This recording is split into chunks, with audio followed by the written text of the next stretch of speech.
let's see. Woo. Woo. Shoot. Okay, okay. How do I...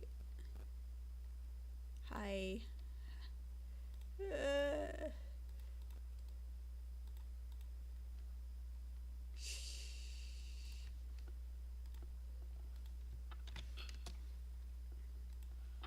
Give me a sec.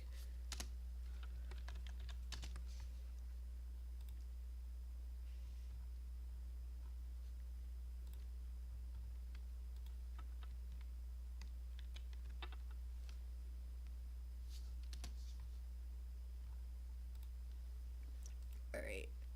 I'm not sure if I should wait for people to show up or what. Ah. Oh God, that was quick.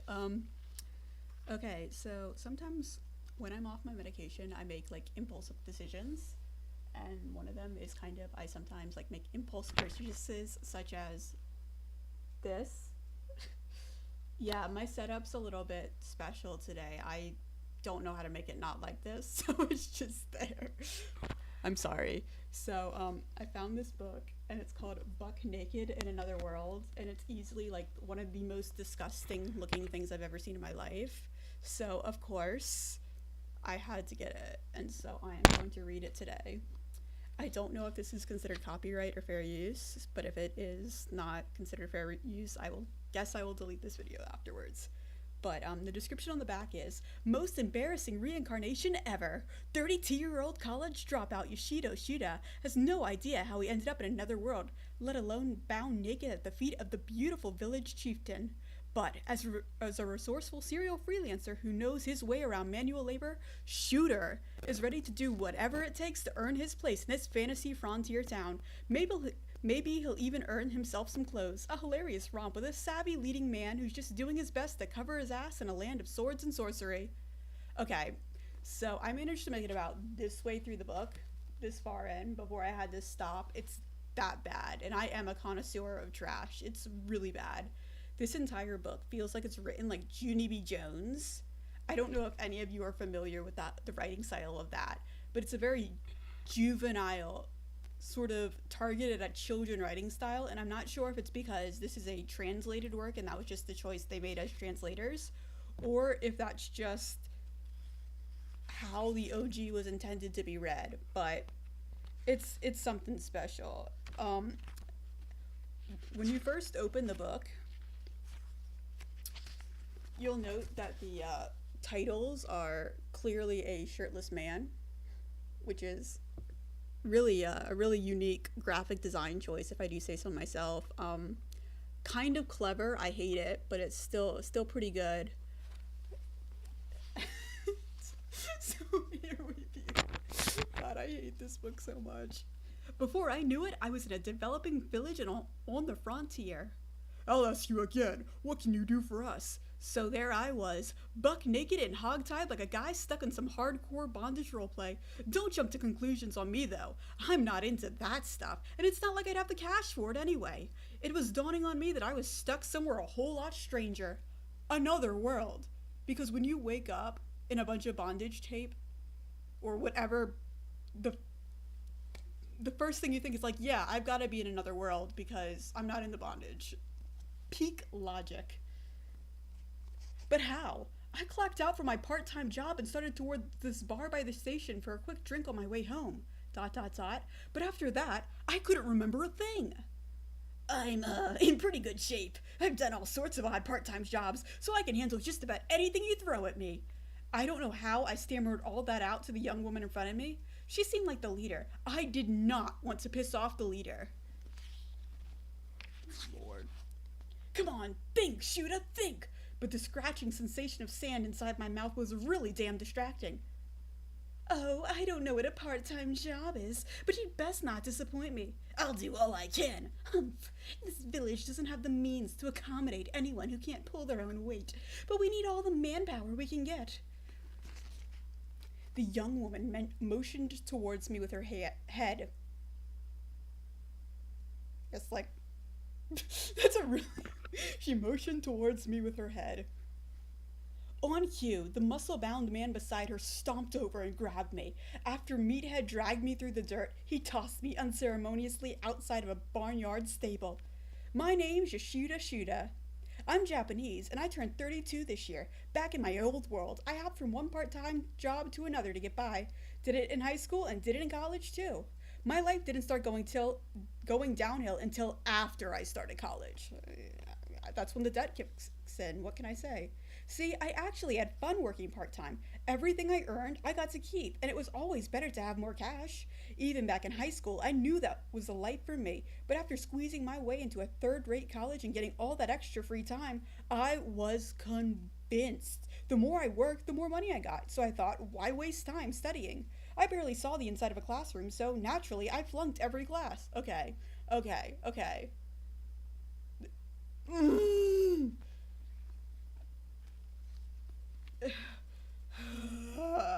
This is so bullshit. He's like, I went to college, right? It was awful. I didn't go to my classes. I failed. How did that happen?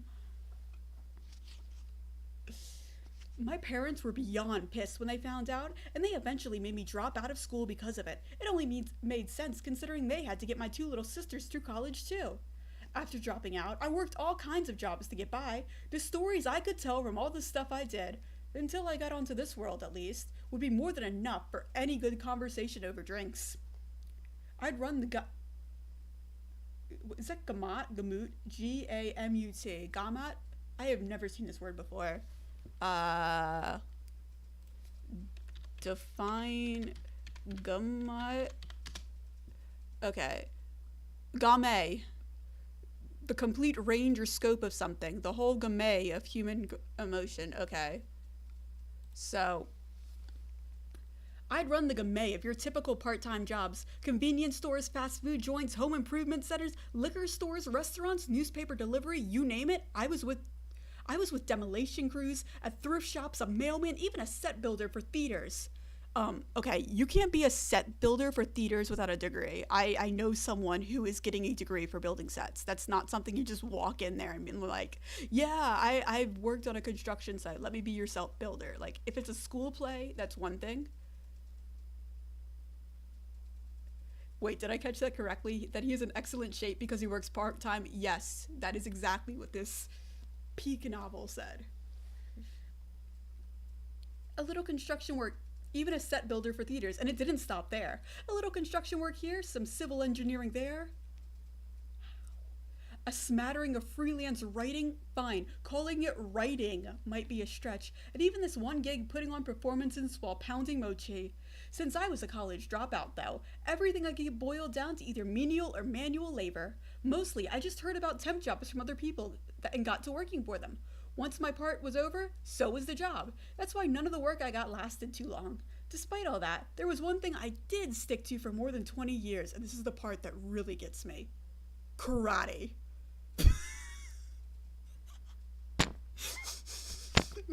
This is the part where I had to sit down and walk away, or put the book down and walk away when I first started reading this, because as someone who has done karate for a good 10 plus years, this is the most bullshit thing I have ever read in my life. At first, my parents forced me to take classes when I was a kid, but it slowly became part of my life through elementary school and junior high. I kept it up till I had to start studying for high school entrance exams. The thing was, I'd quit just in time for the huge martial arts boom.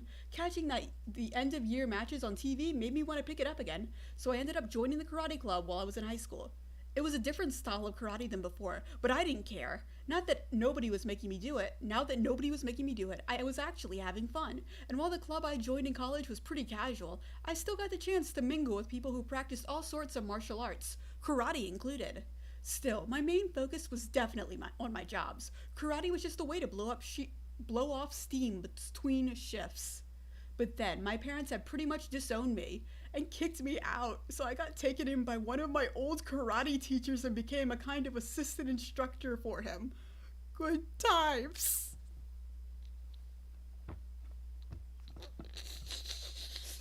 This is the... This parents disowned him because he preferred working part-time jobs to going to college, so he had to live with his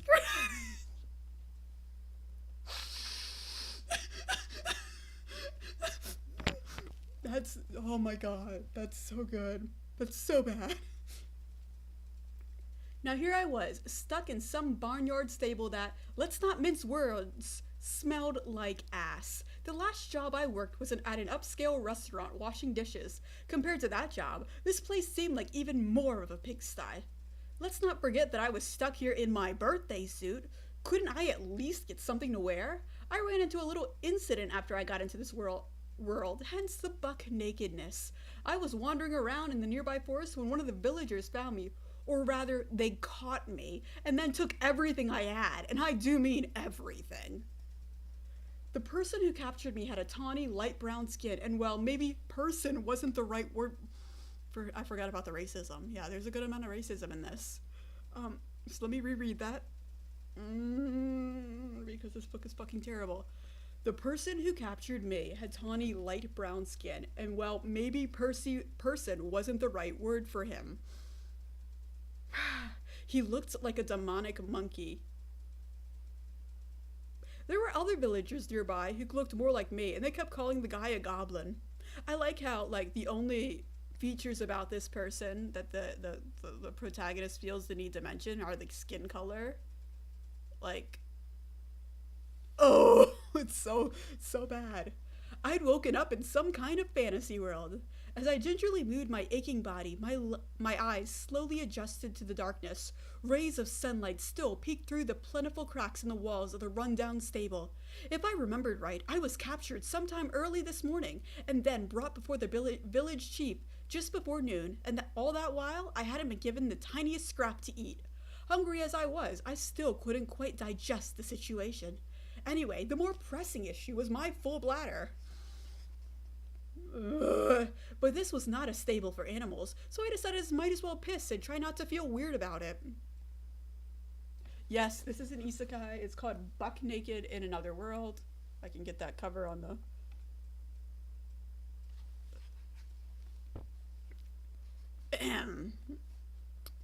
So I tried... But this was a stable for animals, so I decided I might as well piss and try not to feel weird about it. Man, it's chilly, I thought as I took another look around. I was lying on a pile of hay. The prickly stuff was strewn all about the stable. I was dying for a drink, but the only thing I could find was some water in what looked like a food trough for animals. Probably not good for humans, so I'd have to think on whether or not to slake my thirst with it.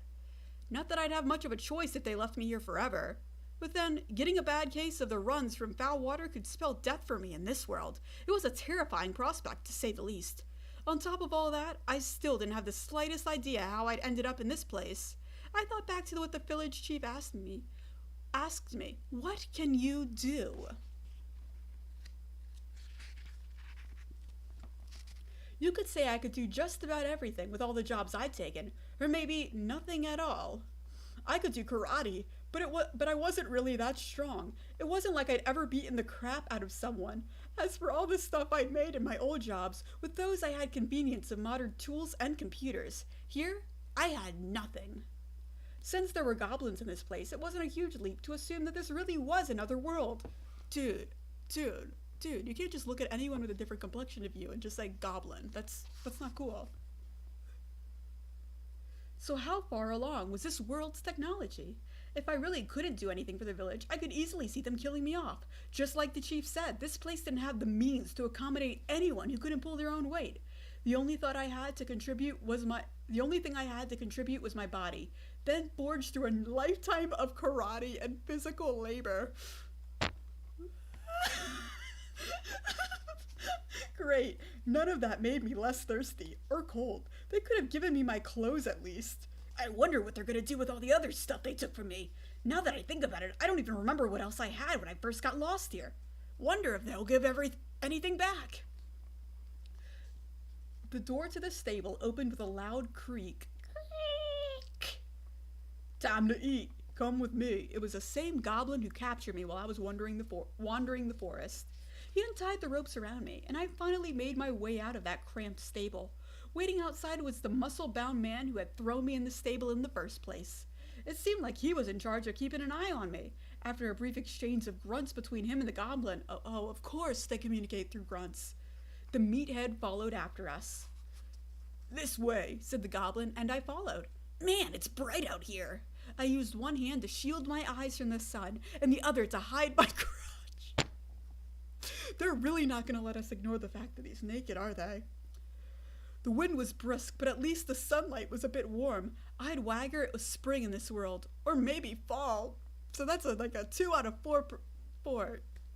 So that's a 50% chance you're right. Spring or maybe fall. So it's definitely not too hot to be summer, or it's not hot enough to be summer, or cold enough to be winter. So I guess what so bad.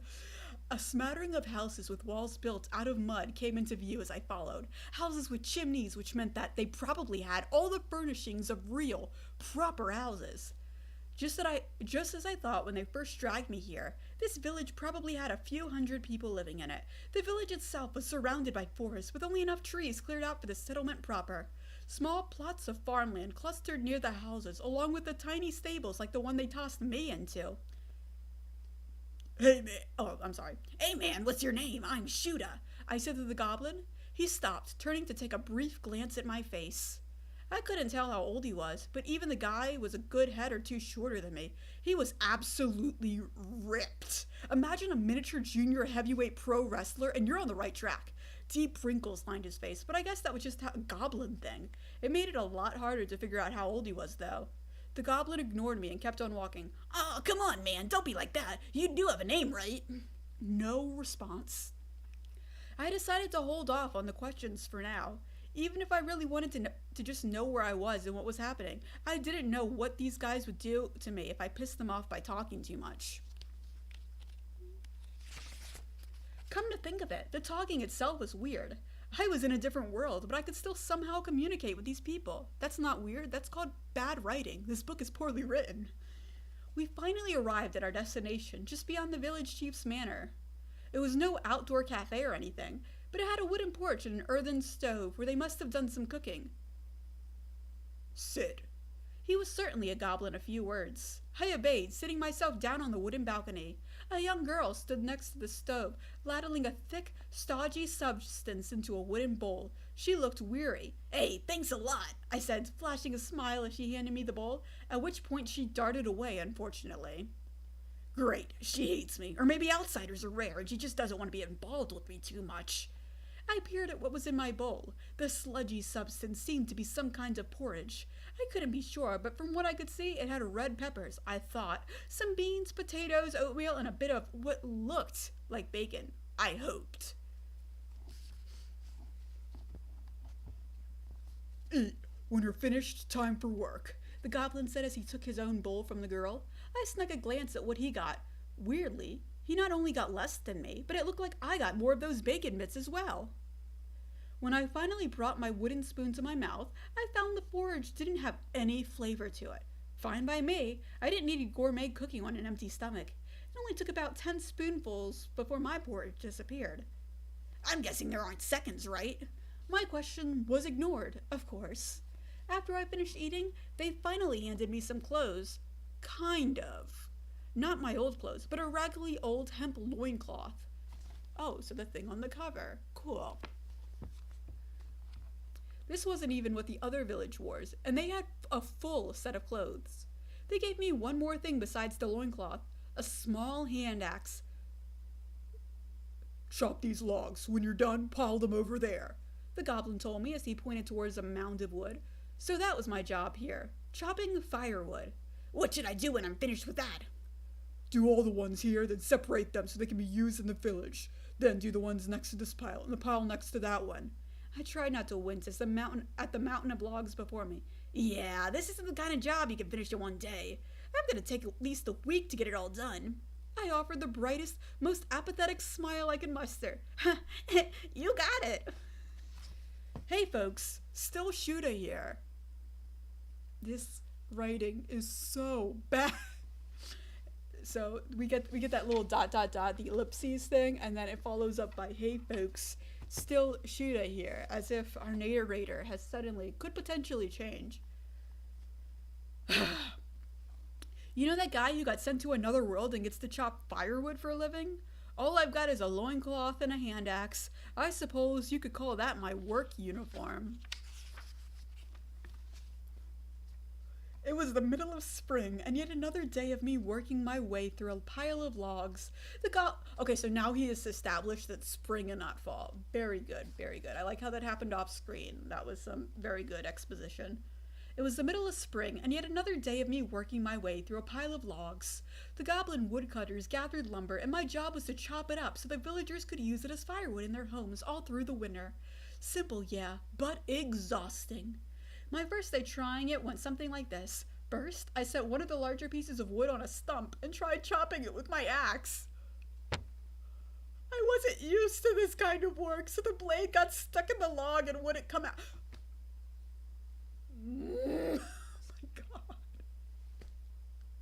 I wasn't used to this kind of work, so the blade got stuck in the log and wouldn't come out. I lifted my axe again, log still stuck to it, and brought it down against the stump. That got the thing cut in half. I'm so proud of him. He knows how to cut a log. Wow, incredible. Absolutely inspiring. None of my cuts were even when I started, and my chopping technique was sloppy at best. It only took about 5 minutes for the palms of my hands to go numb, which was a sign of the calluses to come.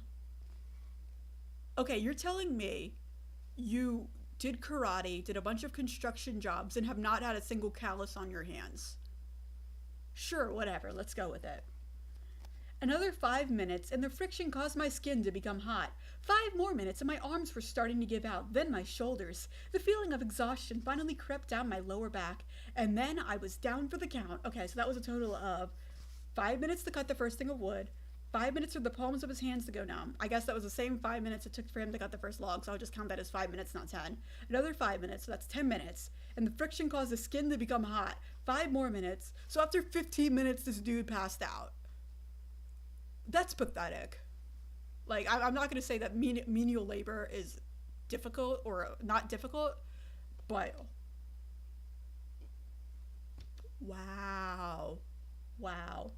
The only reason I got that far was because of all the part-time jobs I'd done before. Specifically the one where I pounded mochi with a giant wooden mallet over New Year's. What? Jesus Christ. So it wasn't your construction work gigs that got you this far cutting lumber. It was hitting a piece of dough with a stick. That's what taught you how to chop wood. Wow. It took 2 hands to swing that mallet, and I eventually learned to make it easier for myself by relaxing my body whenever I took a swing. That said, it was different enough to give me trouble. I was supposed to use one hand to swing the hand axe. You could use 2. You don't have to use one hand.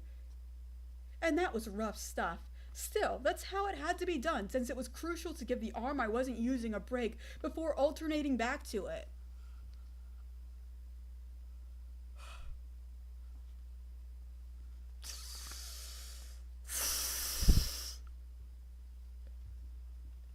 I choose to interpret this that our hero is an unreliable narrator. He is not actually in good shape, but believes he is. Yeah, I believe that too.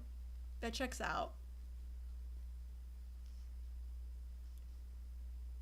I didn't know that on my first day, though. I used both hands. It made swinging easier, but it wasn't as efficient. No. That's more efficient. Using both hands to chop the wood would be more efficient than using your dominant hand and switching to your non-dominant hand interchangeably. I'm pretty sure just using both hands would be the more efficient method, sir. Day 2 came, and work got a bit easier as I figured out how to out the one-handed technique. I swear to God, if this leads to him learning how to dual-wield swords, I will throw this book.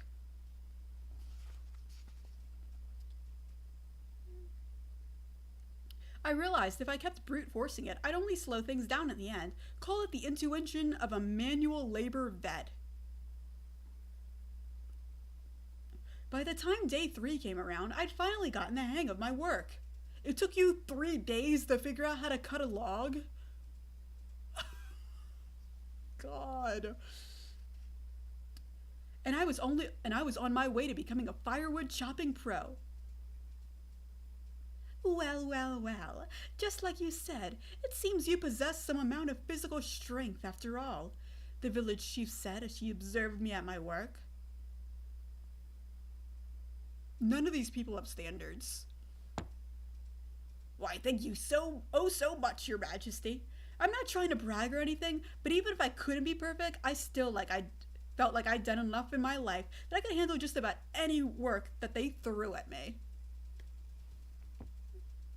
It's my 60% rule. You get 100% in anything. Good for you. You'll be satisfied with that perfection. What keeps you going is aiming for 60%.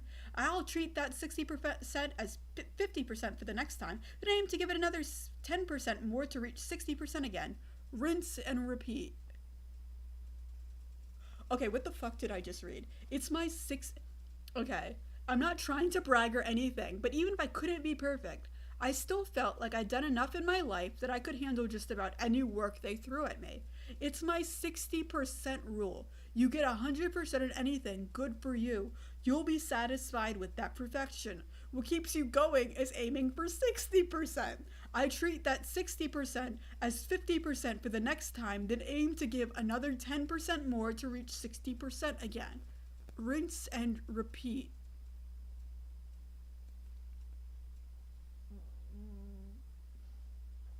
My God. Thank you for your words of praise, I replied, making myself sound as humble as possible. I didn't want to start you with farm work all of a sudden. Couldn't have you eating all the crops after all, the village chief said with a reserved giggle. Honestly, the village chief was kind of cute. Oh fuck, here we go. She had to be only a year or two into her 30s. At least she's legal. At least she's legal. That's all I ask. She had to be only a year or two into her 30s with long waist-length blonde hair. I remember reading in some book that humans in the past only used to live until around 50 or so. That's why they get married and have kids so young, climbing the stairs to adulthood faster than I could even imagine. Really, it wasn't so strange to see a 30-something woman in charge of a village.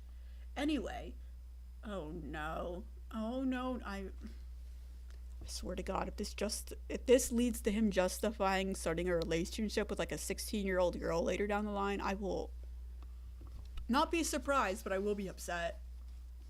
Anyway, she seemed satisfied with what she saw in my work. It took you 3 days to figure out how to chop wood. You passed out after 15 minutes. But that's really impressive. Kudos on you, Mr. Part-Timer, sir. Anyway, she seemed satisfied with what she saw in my work. She winked at the meathead guard in charge of keeping an eye on me. They require... That somehow makes it worse. He's been really bad at his job for 3 days, and this guy has just been forced to watch. That's just depressing. She winked at the meathead guard in charge of keeping an eye on me before returning to her manor, and he bowed his head as he saw her off.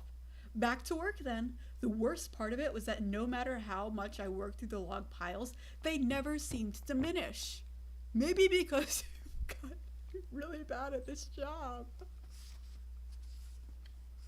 The goblin woodcutters just toss new wood on the piles day after day because they're doing their job, but you can't. God. The guard watching over me was always around, but he never lifted a finger to help. He would only ever take his sword out of his sheath to swing it around. How efficient of him. Intimidate me and get some practice in. What a guy, right?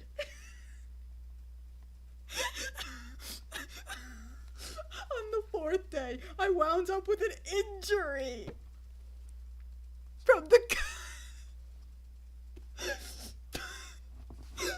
the 4th day, I wound up with an injury from the constant rubbing of my loincloth. I noticed a stinging sensation. I noticed the stinging sensation first, and it turned out my skin had actually split open a little. I hadn't been able to wash my loincloth. Why is this so funny to me? I have zero sympathy for this man. I'm sorry. He seems like kind of a douchebag. On the fourth day, I wound up with an injury from the constant rubbing of my loincloth. I noticed a stinging sensation first, and it turned out my skin had actually split open a little. I hadn't been able to wash my loincloth in the last few days either, so when I saw the young girl working at the village chief's manor, I tried talking to her about it. Excuse me, do you have a second? She didn't say a word. She was still completely on edge around me, and I couldn't blame her. I was almost completely naked aside from the scanty loincloth. I would wash this thing I'm wearing, but is it all right for me to use water from this well to do it? I cranked up the politeness. Friendliness hadn't got me anywhere with the goblin, so this time I tried to be as well-mannered as I could manage. Nope. In fact, over the course of our little conversation, the expression on her face had gone from anxiety to absolute terror. She lost no time fleeing back inside the village chief's abode. Yeah, because you asked if you could strip, and she probably thought that you were insinuating you were going to do it in front of her. Of course she's uncomfortable, sir. So I turned to my meathead guard. Why didn't you ask the guard if you could wash your freaking filthy loincloth? Why did you ask the child or the young lady who doesn't know you? I don't understand. So I turned to my meathead guard. About that well water. No, he continued to sharpen his sword.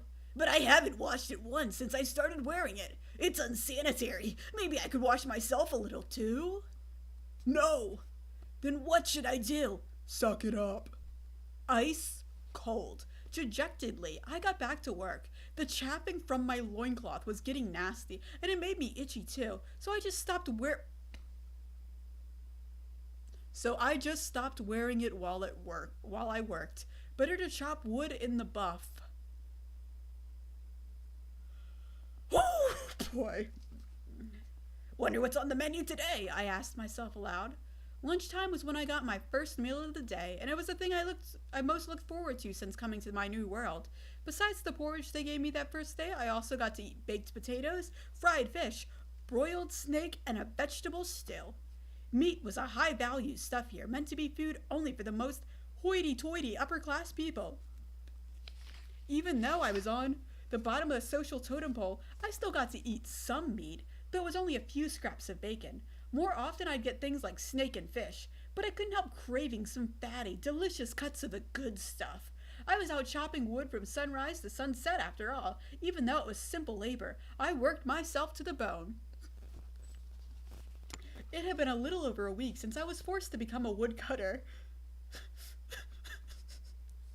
The first few days, my muscles hurt so bad I could barely move, but there's nothing like mortal terror to get you past the pain. Now, chopping wood was no big deal for me. There was one sad thing about all this, though. See, wearing the loincloth made me so unbearably itchy that I stopped wearing it altogether. Okay. I'm gonna be real. Maybe it's because this was translated. Maybe it's just because the person who originally wrote this never had it proofread. But I really like how they told us about his itchy balls on the page before, but now they're bringing up the loincloth itchiness again. Like, yes, I forgot what happened. And it wasn't even like this is a new chapter. Literally went from explaining the itchiness of his loins to the itchiness of his loins being introduced like not even midway down the page. This is not great writing. For any like wannabe authors out there, don't do this. This is terrible. It's entertaining, yes. Did it deserve to be written? Probably not. It's awful. Yeah, he said it 2 times within not even a page. So he went from describing his itchy loincloth for like the entirety of this page right here, and then flip over and he starts talking about it like to remind us what happened like this far into the next page. Not great.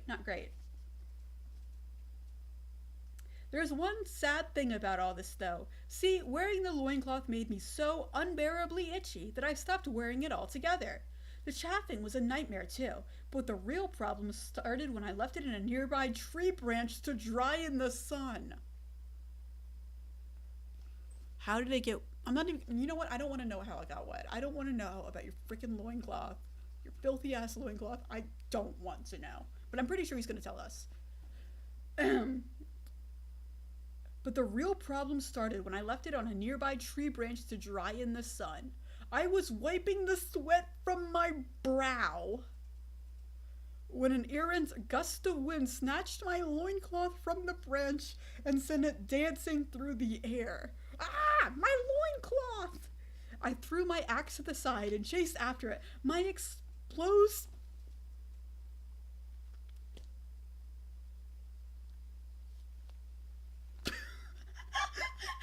I threw my axe to the side and chased after it, my exposed trouser snake bouncing to and fro. When my guard saw me running, he drew his sword and brandished it at me. Where do you think you're going? My only piece of clothing is flying away. Get back to work. But it's all I have. Sure, it itches like crazy when I wear it, but it gets so cold at night, I'll freeze without it. I told you to get back to work. Ice cold. No negotiation. He pointed the blade right at me, heading me off. He's going to kill me. You learn things when you take martial arts as long as I have, and one of those things is murderous intent. What? Okay, look. I've taken martial arts for, I would say, 15 plus years, right? I have never been in a situation, just in the dojo, where I felt murderous intent in a karate class. I've done like 3 different styles, never felt that. Never happened. Yes, there was an instance where there's like some people that are overzealous and don't know how to hold back, but never murderous intent. That is not something you learn in karate class. Anyone that comes into the dojo with murderous intent usually gets kicked out before being able to test up from white belt.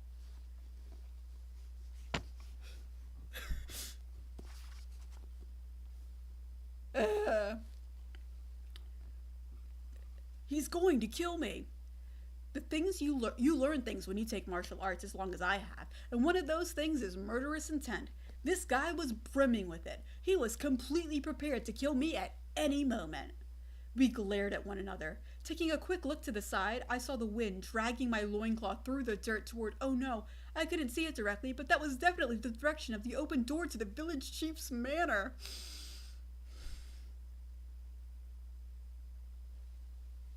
Sweet mother of... this is so bad. Eek! And that sounded like a shriek from the young girl working for the village chief. I said to go back to work, the man commanded. All right, I got it. Good. Look, I promise I wasn't going to run away or anything. I just wanted to get back the only piece of clothing I had. That's all. If I catch a cold because if I lost it, it's your fault. The man just thrust his sword in my direction again. Dejected, I picked up my hand axe and went back to chopping wood. They didn't give me lunch that day. Whenever I finished work for the day, I was given about 5 baked potatoes as payment. Although lunch was usually decent, dinner was always just cold leftovers. How big are these baked potatoes? Because okay, maybe for me, I'm smaller than most people, but I'd say for like the average man, 2 baked potatoes would be a full meal. You can survive off just potatoes and cheese. I don't understand how that's leftovers, but whatever. Like entire baked potatoes, that's a fucking meal. Since I hadn't been given anything for lunch that day though, I was more than happy to eat whatever I got. Oh, did I mention I never got any breakfast? 2 meals a day. What a sad way to live. Speaking of food, that day's dinner came with a bottle of some sort. It was filled with some pretty unpalatable wine, the kind that with bits of grape skin floating around in it. Okay, I'm not going to question anything anymore. Drinking wall water was risky in this sort of world, so I guess this wine was supposed to be a replacement for that. More wages from the village chief. Wait, is this the village chief? Okay, I guess this is the village chief. They didn't really announce that she appeared, but I guess she's here now. Okay. Well, well, it looks like you're actually doing the bare minimum for work around here. Thank you for your words of praise. I must also extend my deepest and most profound gratitude for your additional gift of wine, I said, prostrating myself in the nude as I looked up at the village chief. It wasn't like I was over the moon because of some crappy wine, but I didn't get any proper drinking water here. I had to be thankful to get something to drink, even if it was made out of the dregs of leftover grapes. Yes, it seems you're handling things well. Gamul, from now on, give this man a bottle of wine when he finishes his daily work. Are you sure? Asked my guard. I just said it was fine, did I not? The look on the meathead's face made it clear he wasn't happy to hear this. So this guy's name's Gamul, then. Every day, I returned to the stable before sundown. Whatever animals used to live there, now it was just me. Home, sweet home.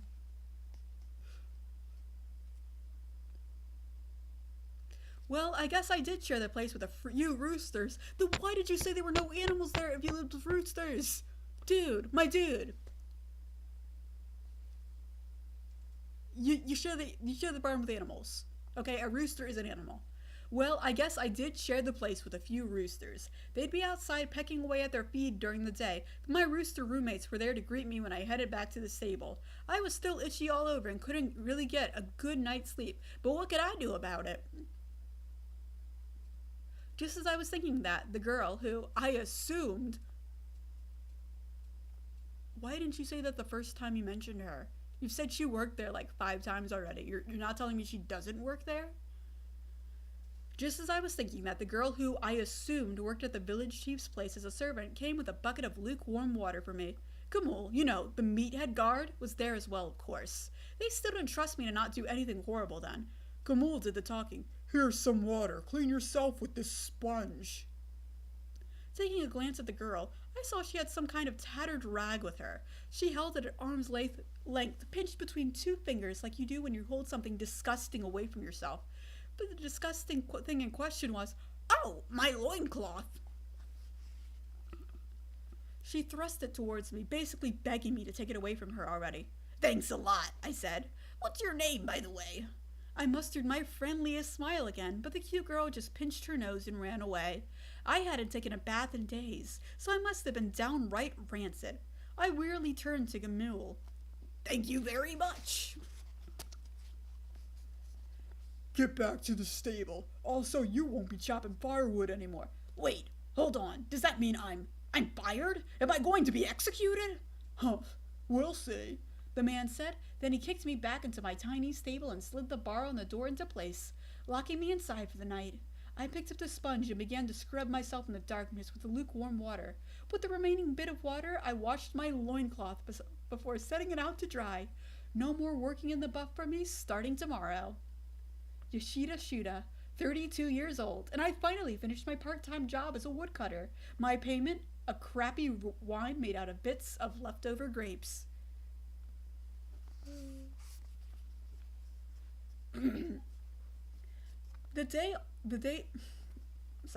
My days always started early in this new world, as in before the sun even came up. That's when my rooster roommates would start cawing their heads off. Cock-a-doodle-doo! Morning to yoo-hoo too. With a stretch, I navigated the darkness to put on the only clothes I had. A loincloth. Hey, better than nothing, even if it still makes me itch like crazy around the waist. Still, I definitely wanted to get my hands on some genuinely decent duds soon. Right then, I heard the sound of the bar on the stable door being removed before Gamul threw it wide open. Get up! You're not coming back here from today onward. Before I could think, he was on me, grabbing me and dragging my hide out along the ground like it was nothing. A true gentle giant. If I'm not coming back here, does that mean I'm sleeping outside now? I guess that's fine since it's been getting warmer, but it gets so lonely at night. I want at least to take my rooster pals with me, you know? Shut up. And shut up I did.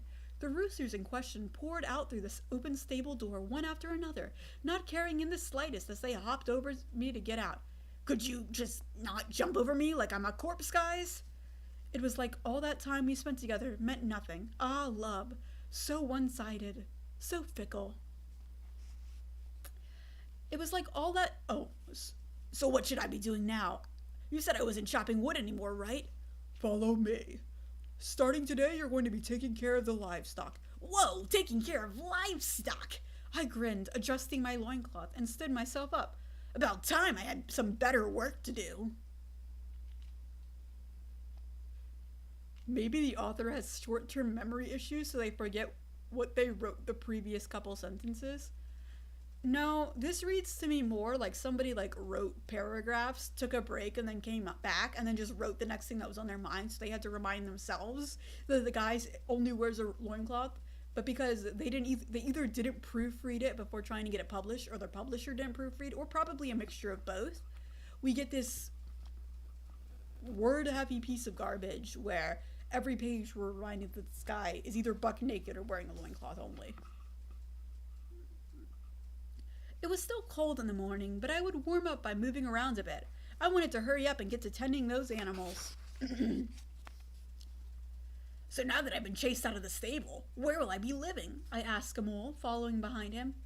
There's a barn, bigger than that stable. That's going to be your new home. Yes! Moving on up!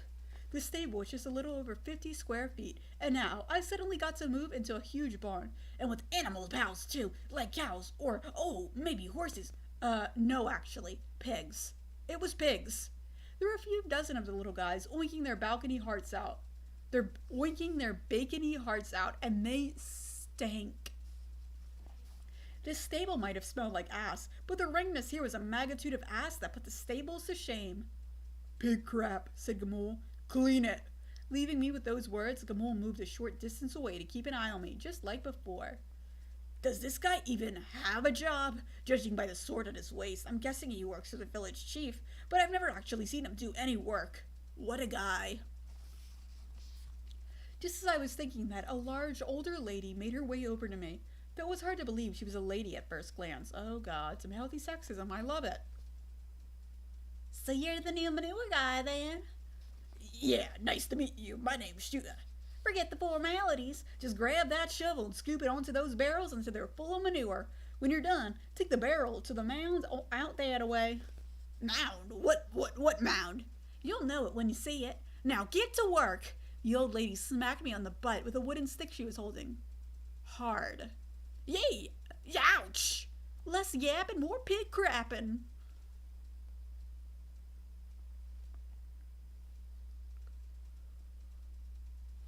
Oh my god. Less yapping, more pig crapping. This old lady was as hard ass as they came. I scrambled to the shovel and got to work filling the barrels with the pig dung scattered around the barn. All that wood chopping really helped build my strength for this sort of work. Even so, my back started to give out in no time. The barn was even bigger than I expected it to be, with each story around the size of a 4-unit apartment. Over 30 pigs lived here, oinking and squealing away. I realized that this world had no sense of hygiene.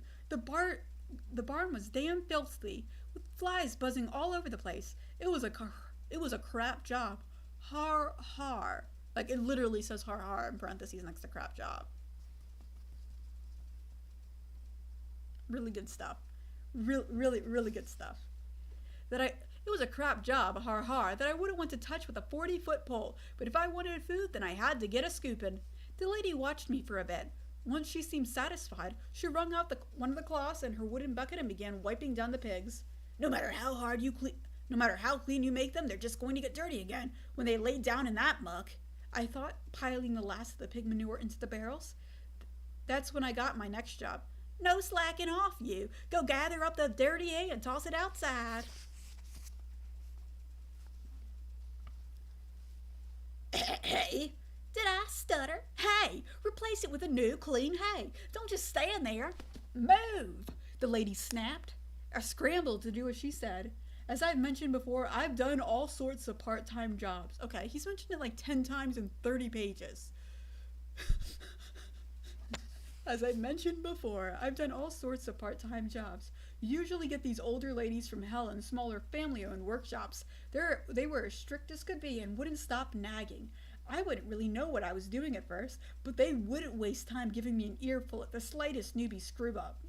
One time, I landed a job making school uniforms in a downtown tailor shop. They were looking for people with experience, but since no one else applied, I ended up working alongside a bunch of housewives and other ladies who lived near the workshop. We all had some experience working at that shop, making me the only newbie.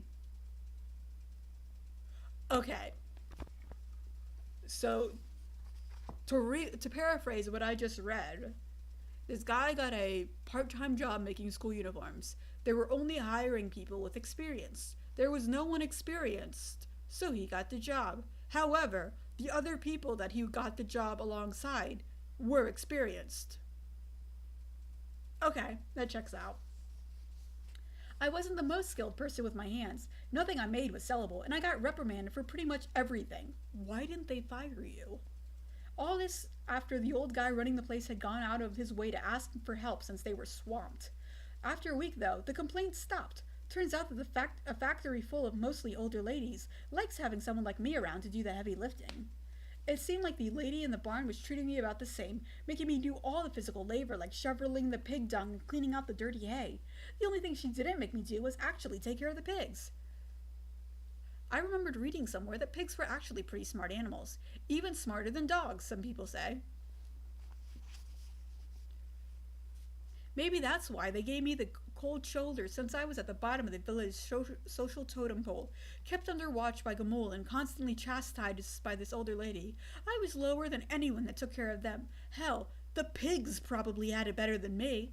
For the record, we're not talking the soft and smooth pigs back home. I describe these guys as more of a mix between a pig and a husky, thick and bristly furred boar.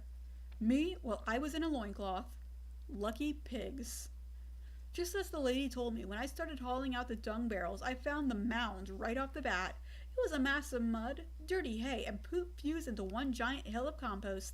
I was afraid I'd get another walloping from the lady's stick if I didn't hurry, so I dumped out my barrel and diligently went back for the next one. My back started pleading for mercy about 7 trips in, so I stretched out and gave myself a few raps on the back to try and alleviate the pain. No slacking off! Sorry about that, ma'am. Who are you calling ma'am? I've got a wonderful name and you better use it. It's Gintanen. Gintanen. Okay, that's a name. She shouted and gave my arms a quick, sharp whack.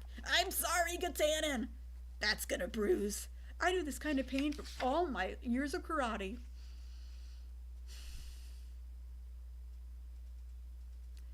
It felt like the aftermath of blocking a middle kick to the... Okay, so he's been in karate for many a year, but he uses the phrase middle kick. The fuck is a middle kick? Like, you mean like a chest level kick? What? I have never in my life heard the phrase middle kick. Like, if you're talking about levels of kick, it'd be a mid-level kick, a torso level kick, but they're... I'm gonna just shut up and read. I'm gonna shut up and read them. Stop getting angry. It's just a book. It's just a book. It's just a book. This isn't a real person who has ever taken karate before. It's just a book. Holy shit. Lunchtime was still my only shining light. I worked more muscles in the barn, and I was all the hungrier for it. Instead of being taken back behind the village chief's manors to eat like usual, Gintanan appeared with a basket of food. You're allowed to eat eggs from now on, so you better be grateful.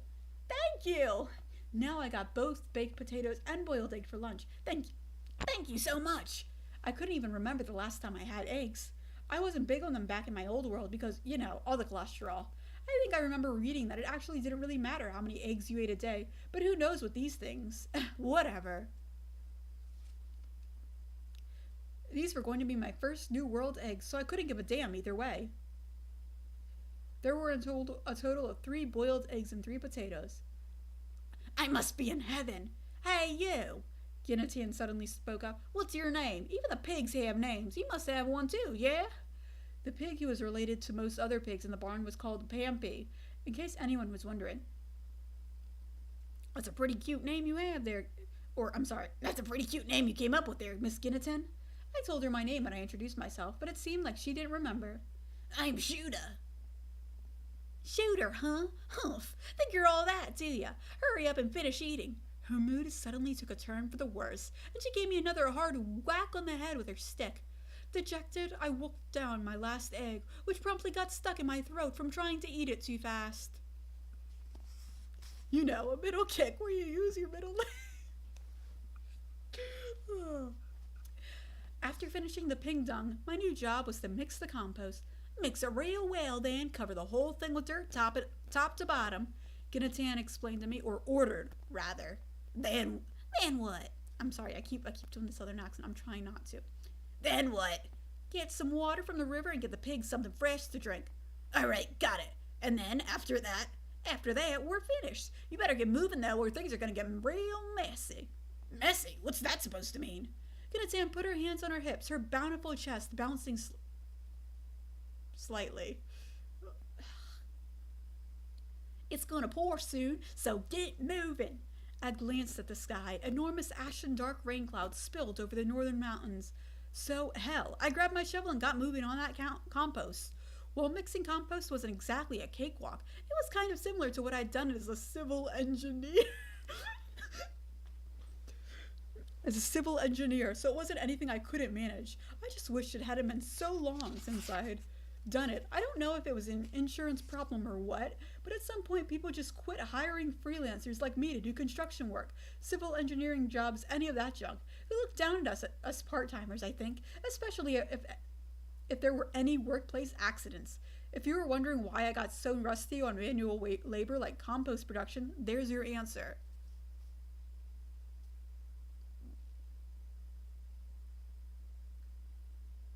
Okay, After mixing the compost for a bit, I heaved some dirt over the top of the pile. The stench of fermenting compost was ungodly enough already, and the fresh dung and filthy hay dragged things still lower. I stunk something fierce up until the day before, but this smell turned the air itself rotten and clung to everything. It was the kind of job absolutely nobody wanted to do, so hey, why not make some schmuck from another world do it instead? With the compost mixed, I got to work replacing the water in the barn's troughs. Seeing as Ginatan was likely to kill me if I poured the reeking old water out into the barn, I hefted every one of those rectangular wooden troughs myself. And let me tell you, they were heavy. They weren't even filled to the brim with water, and they were still too much to take all at once. So I didn't. Dumping the water in the barn was out of the question, sure, but I could take a small bucket and scoop it from the troughs bit by bit. Once I removed enough water by bucket, I dragged the troughs outside and poured out the rest. I kept an eye on the black clouds as I worked, racing against the rain to get all the old water out of the troughs. When I finished, I grabbed a long wooden laundry pole and hung buckets on each side, hoisting the whole thing on my shoulders to get fresh water from the river. A river, even though there were perfectly good wells nearby. I asked them all about going to the well and, "You can't." "Why not?" "Because." "Then where do I get the water from?" "The river." There was a river on the outskirts of the village, apparently. Not very close. But the well seemed like it was reserved only for a special few. Just delightful. With a bleak smile, I shouldered my laundry pole and hurried off to the river. Also, I want to establish right now that we're only in the prologue.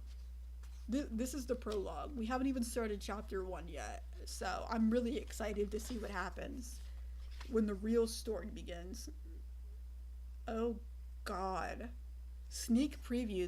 The name of the first chapter is, I wonder if my wife isn't warming up to me because I'm naked. So we're definitely going to be in for a treat.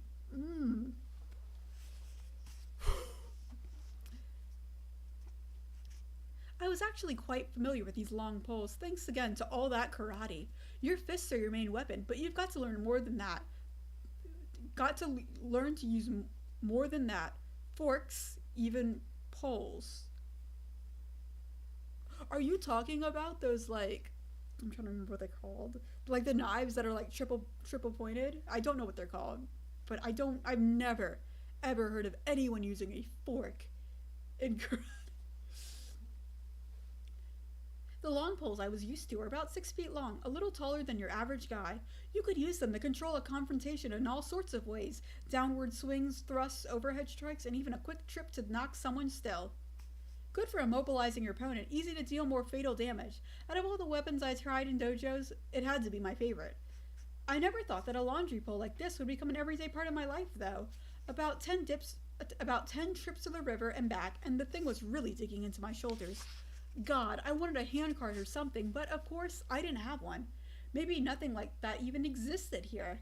While on my umpteenth trip to and from the river, I happened to notice Kamol sitting in the shade of a tree. He was drinking from a bottle, a very familiar bottle. The bottle of wine from the village chief, my reward for all my hard work. Kamol, what do you think you're doing? I tossed my pole to the side. I'm wetting my whistle. No, I'm sorry. I'm wetting my whistle, obviously. But that's my wine. Yup. Then you'll repay me, won't you? Tell me how. Now. Shut it. Gamol left the bottle on the ground and stood, drawing his sword. Oh, he was serious. Maybe he was buzzed, or maybe he really just didn't give a damn about me or Hale. Maybe both. Both. Good lord. He readied his sword, gripping it tight with both hands. He's really gonna do it. Really gonna kill me. Again and again, the thought raced through my head. Really gonna kill me. Really gonna do it. Really gonna... But then I stepped forward.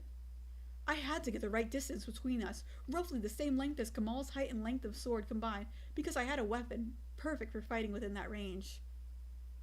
Oh no, I'm not ready to read a bunch of bullshit staff fighting techniques. With my bare feet, I lifted the long pole off the ground and set it flying upward. I snatched it out of the air, ready to fight for my life. Ellipses. Hey there, still me, Yoshida Shida. Third place champ of my junior high karate tournament back in the day, once the proud owner of a worn and tattered first degree black belt.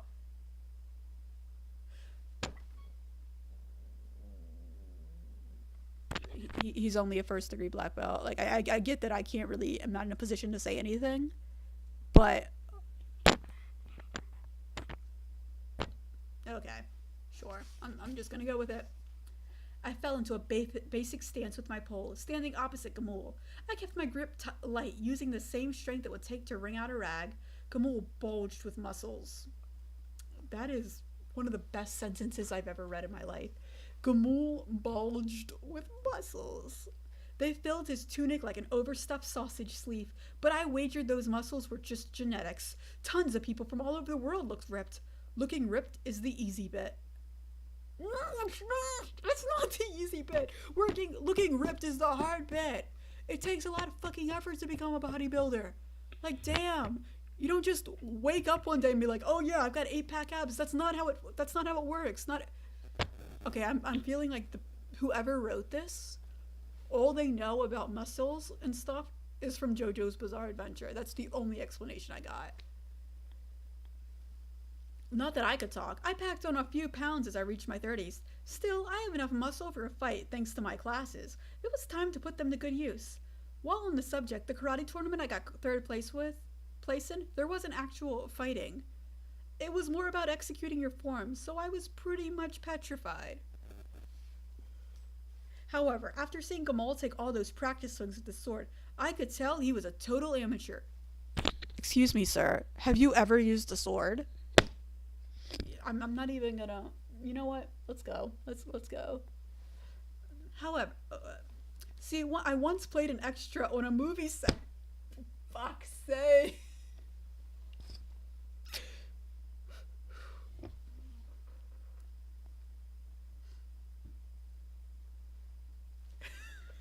Please stop being so critical of our karate muscle slave self-insert.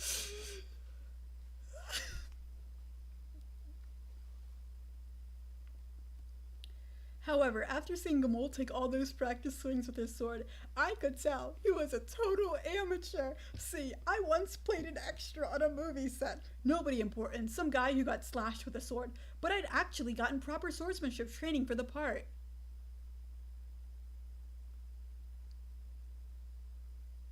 Okay, you know what? Sure, whatever. Gamul's posture clearly looked badass, but I suspected that he sucked at all the actual murdery parts. You know what you'll get for opposing me, right? Gamul snarled, swiping at the air menacingly. Doesn't matter what I did then or what I do now, does it? You were gonna kill me either way. I had no doubt in my mind this man intended to cut me down where I stood. He drew closer. I caught on and jumped backwards. No way was I going to let him into the range he preferred. No way was I going to die here. Though it wasn't like I wanted to start some little rebellion either. Okay, what to do? What to do in order to not die? Disarm Meathead. Then what? Get him on the ground, subdue him, and keep hitting him until he stops moving? Yell for help? If someone came by after I got him under control, it would look like I was the one attacking him. Kamul was by no means a good man, but the fact he had a sword likely meant he was part of the village's top brass, which meant I might be screwed. Maybe I could just steal his clothes and sword and make a run for it. As that flurry of thoughts slashed and tore at me, Gamul shouldered his sword and made his move. Now, I'm no scholar of Western sword fighting, but it was easy enough to see that he had put everything into this one slash. I dodged to the side, brought myself closer to him. You didn't fight from a distance with poles. You don't fight from a distance with poles. Okay, yes, that is actually true. That's the one accurate thing this man has said. Fierce as Gamul was, his blade missed. It got nothing but air, whooshing softly, swinging at a bad angle. He really was an amateur. I brought my pole down hard on that big, muscly sword hand of his. You bastard! Gamul roared. His right hand dropped from the hilt. He was using both hands to wield his sword, though, so he was still ready to take another swing at me. This one was broad, horizontal. Amateur! The sword grazed my loincloth, but the momentum from his attack spun him around so his big, dumb back was perfectly exposed.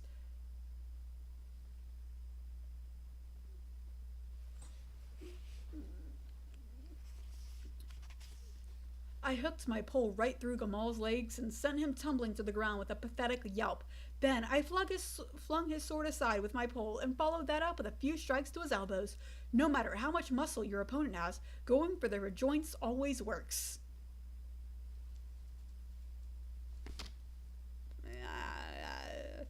I mean, look, I have a friend who does karate who's a huge bodybuilder dude. The bodybuilding part did not happen at karate, I might add. And putting him in like an arm lock or just trying to get to his joints, like I guess if you had a stick and hit him, it would hurt him. Yeah, duh. But like getting to people's joints or whatever, like pressure points or just anything like that is significantly more difficult if they've got layers of muscle around it. So this is bullshit, is what I'm trying to say. This book is bullshit.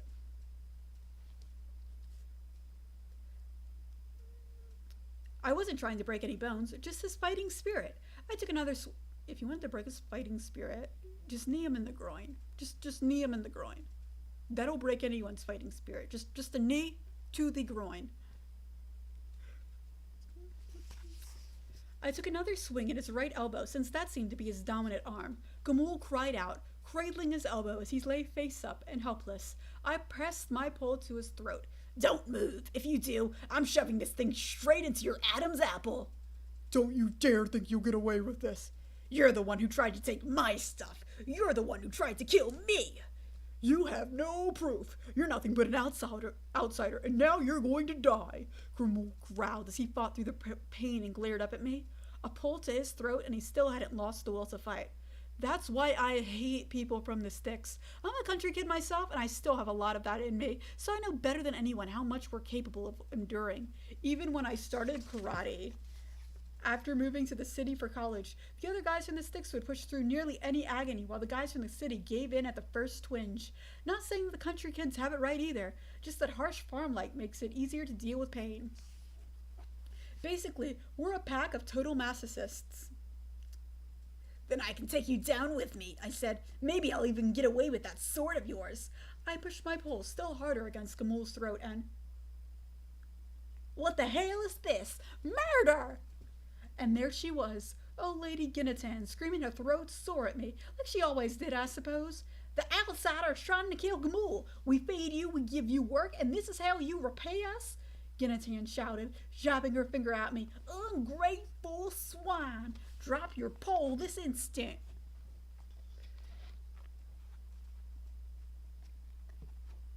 As she spewed venom, a throng of goblins and older men gathered around me, armed with everything from wooden hoes to shovels to swords to whatever other farming tools you could use to beat an uppity stranger to death. If I played my cards right, if I kept my eye on them and timed my dodges, I could take them. Maybe.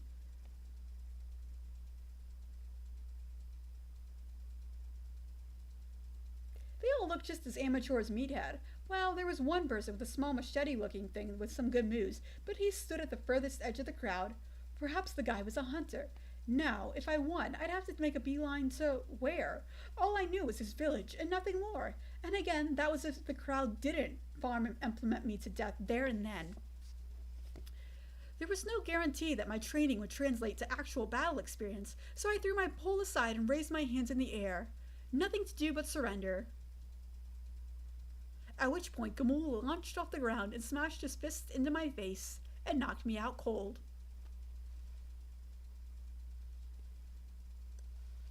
Welcome to my crib, folks. Up until this morning, I was living in a barn, but now I got a whole cell to myself. Pretty nice digs, eh? My loincloth was a casualty from my fight with Gamul. I thought I dodged him, but nope, just the hair off and that was enough. So it goes. Instead of a loincloth for these chilly nights, I made do with a fresh hay spread across the floor. Makes you want to just count your blessings, doesn't it? Hooray!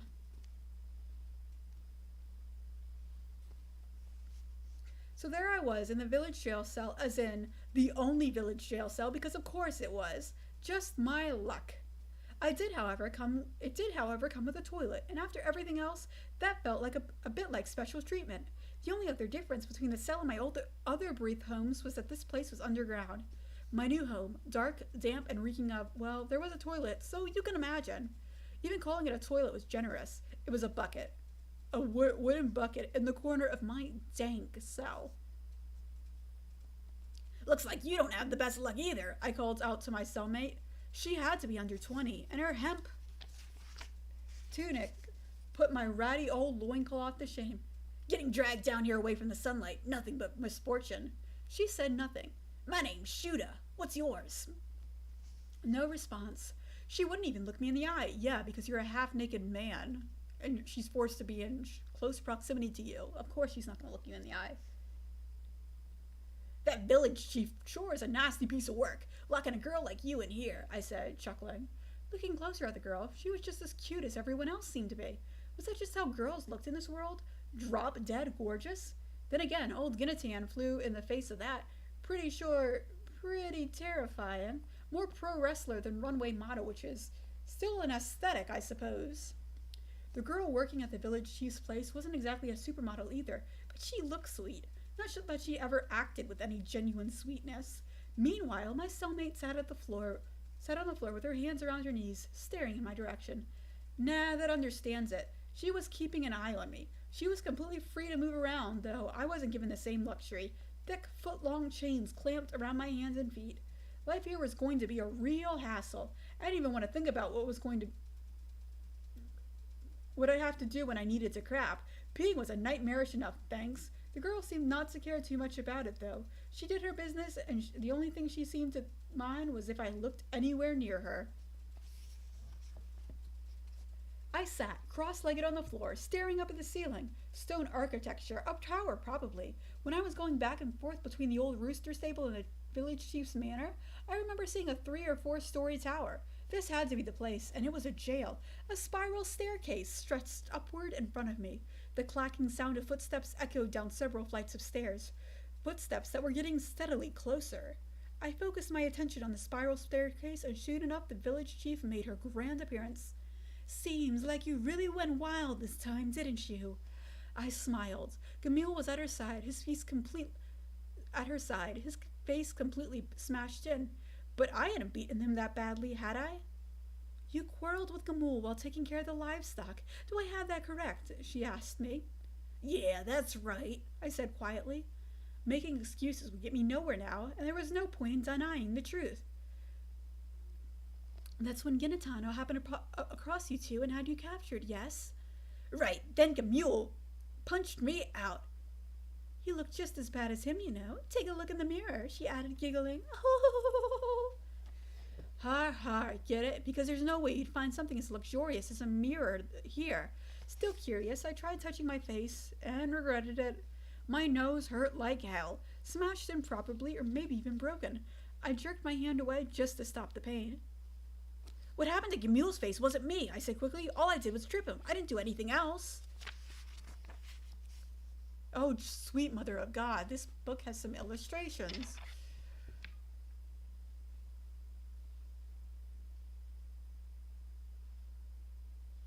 I don't know if that's visible, but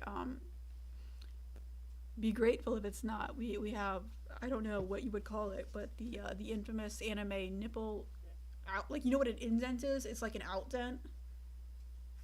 So real quality art here. I'm the one who punched my son, said the village chief calmly. Gamul slumped his shoulders. The girl in the cell shrank against the wall. They were all terrified of her. Your son? Yes, my son, stepson to be precise. My late husband was the chief of this village. I was his second wife. Gamul was his son, something for me to remember him by, if you will. I really don't like the wording of that. I see. That was the only reply I could give. A violent boy, though, and I wouldn't be surprised if drink drove him further this time. I've already punished him on your behalf. So his face? How shall I put it? The rules of this village go something like this. If you steal, we take your fingers. If you kill, we take your life. And if you smash someone's face in, the village chief might smash your face right back, which is what happened to Gamul. Surely this was a woman to be feared. I've said my piece. You're cleared of all charges and free to leave. Finally, one of the woodcutter goblins was with the village chief. He fumbled with the lock for a second before getting the door open. Thank you for helping me, I said to the village chief. There's no need to thank me, but I won't apologize for anything either. We're even now. Her son-in-law, that's not how that works. He's her stepson. Not her son-in-law. He's her stepson. Her son-in-law and me both smashed Sal and back. Balance in all things, I guess. I've been meaning to ask, were you once a warrior? The village chief said. My son had a sword, yet you took him down with only a stick. I wouldn't say a warrior per se, but I guess I've been through some of the training. I see. Looks like we have ourselves quite the finds after all. Ha ha ha ha ha. Her dry laugh echoed throughout the stone tower. So, I glanced at myself. Hey, cellmate, who's she anyway? Oh, her. I brought her here to take care of you. But never mind that. Come, follow me. At the village chief's prompting, I stood up and left the cell, which was nice, but it felt like they were forgetting something. I almost forgot. Nanawa, take those chains off for him, the village chief ordered the goblin. How was I supposed to pronounce that? Nani what? Freed from my chains, I pushed past the dejected Gamul. Oh, he hated that. You could just see it in his eyes. But he couldn't do a damn thing. Serve that douche right. The bright light of the outside world greeted us outside the tower. I'll go ahead and show you where you were supposed to live starting today, the village chief said. You mean the barn with the pigs? She turned around for a moment. No, of course not. Who in the world told you that? I glared back at Gamul, following just behind us. He averted his eyes. The girl from the jail cell walked beside him. She looked pretty shocked when I looked her way. She frantically shook her head as if she had nothing to do with this. Gamul, then, said the village chief. Yeah? Well, you have nothing to worry about. I was thinking of welcoming you as an official member of the village soon enough, after all. For real? Thank you so much. And if you're going to be a member of the village, someone your age is going to need a wife.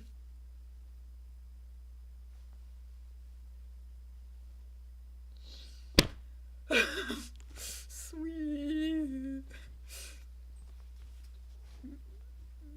I've selected this girl. Marry her. The girl behind us? Wait, what? I just met her. We haven't lived together. We haven't really talked. What about her? What about what she wants? What are you making such a fuss for? You're of age. She's a woman. Starting a family now is only natural.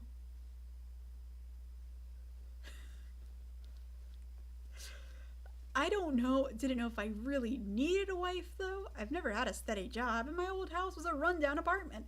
I've never cared where I lived, to be honest, and I could take care of my, needs by myself. Then again, I wasn't about to turn her down. If relationships and free will don't exist in this world, maybe I needed to get with the program. Thank you for your consideration. My wife and I will do our best to contribute to the village. My new wife froze up. It made me then that I didn't even know her name. I wondered if she'd warm up to me. About this, house. It's over there on the outskirts of the village. It used to belong to one of our hunters. What happened to them? Oh, he died. He went into the forest last winter, and it seems a wyvern got him. A wyvern. You know the dragon things? Wyvern. Seems a wyvern got him. A, wyvern? Wyvern? And why would Vern strike again?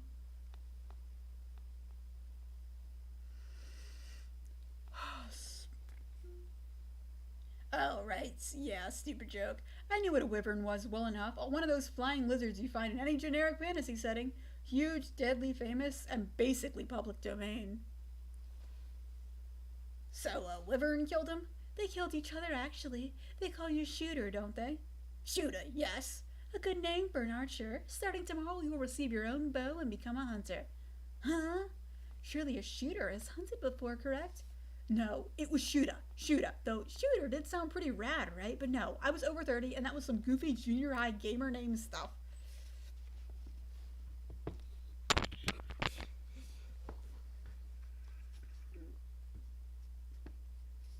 Yeah, I've hunted. Oh, I'm sorry. Yeah, I've hunted, I said, responding to her question. It was with one of my uncles. The guy hunted dunks. In elementary school, I was absolutely terrified of all his hunting dogs. When I stayed at my aunt and uncle's place over summer and winter break, I was always at the bottom of the pecking order. My uncle was a top dog there. My aunt was second to top dog, and then the literal dogs, and then, finally, me. Hunting dogs are only friendly with their owners, I'm sad to report. They're pretty smart.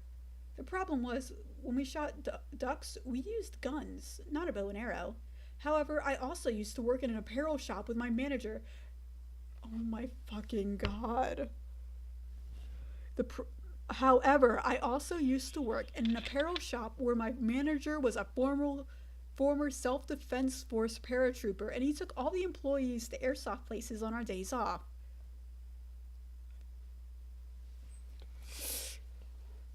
Once, when we were in the mountains, he'd run us up and down the cliffs there as a kind of rappelling crash course, so I was also familiar with mountainous terrain.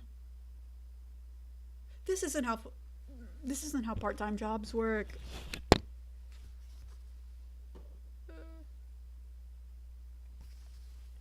I feel like every single time something is going to come up in this book that like a normal person would not know how to do, he's just going to be like, yeah, well, I happen to have a part-time job as like a um, at the police station as an interrogator, so I know how to interrogate people or something.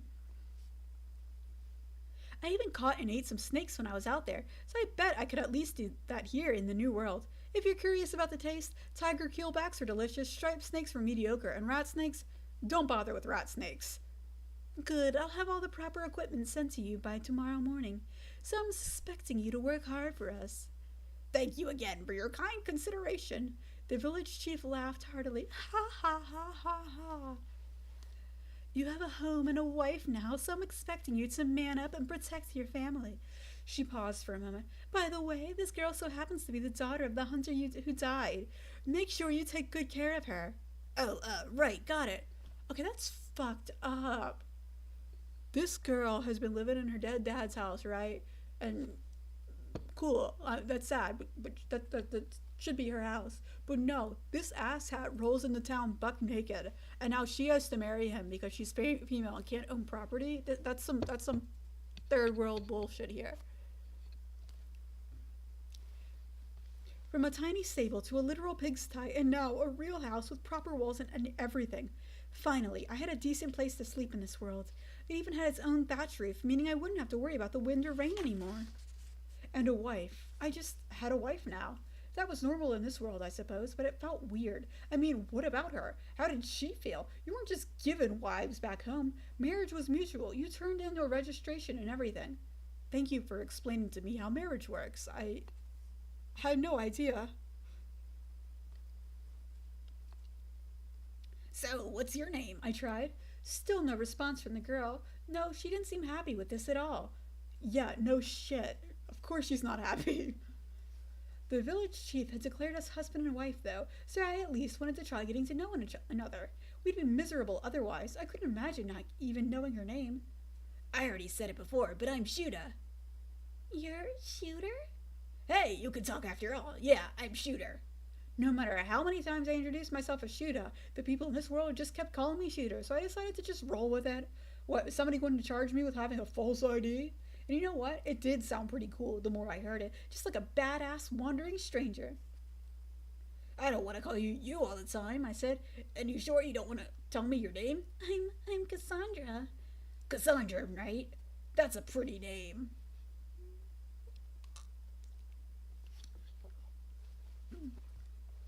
We stood facing each other in the late hunter's house, her father's old home. Her old home. It's still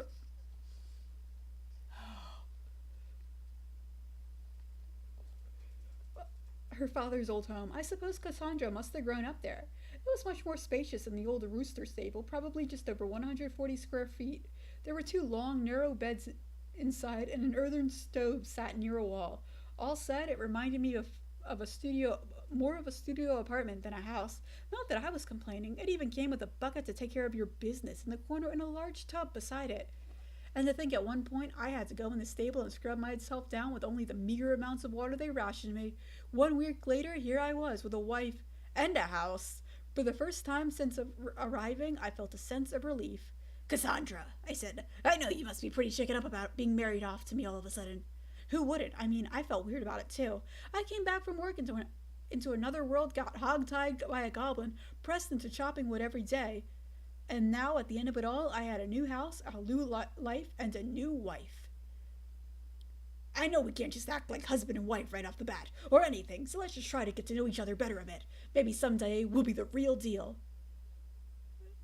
Cassandra was just overflowing with enthusiasm. That is, if looking dog miserable was how you showed enthusiasm in this world. Probably not, eh? Great to start to a joyous marriage. Let me get you to my father's old clothes. Oh, house or no, I was still buck naked right now. I gratefully accepted the clothes of my late father-in-law.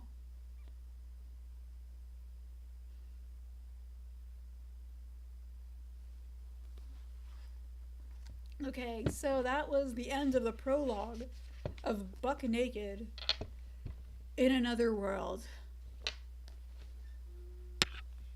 I have a lot of words about this book, and none of them are good. And I'm also incredibly thirsty. I'll be right back, and I think I'll be able to read maybe 3 chapters before my voice dies out on me. But I definitely need water real quick, so I'll be right back.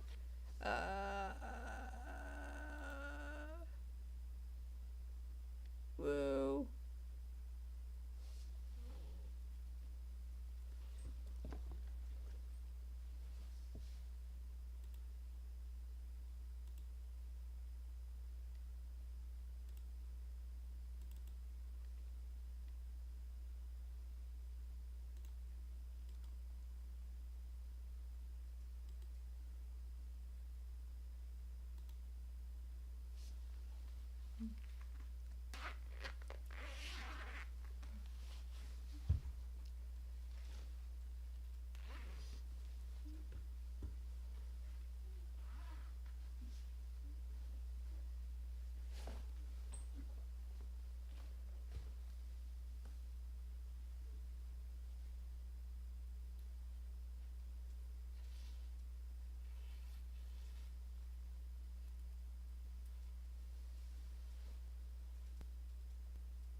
All right, I'm back.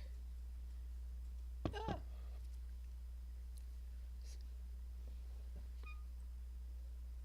I Man, that level of social upward movement it sure is exceptionally fast, almost as if it was thoroughly thought out and badly written. From what I heard, I'm pretty sure a goblin showed up in the real world and knocked him. And he woke up here. I didn't catch the beginning, but I was guessing that he got a part-time job as a dead person and thus gained his new life. Okay, so basically, essentially, he doesn't know how he what happened in his the real world. He walked home from work and then somehow woke up in the middle of the outskirts of this village in this new world. Knew it was the new world solely because he saw a person of darker complexion, and then he got knocked out. And then he got mugged and knocked out, and now he has a wife because he was able to chop wood for a week. This is how society works.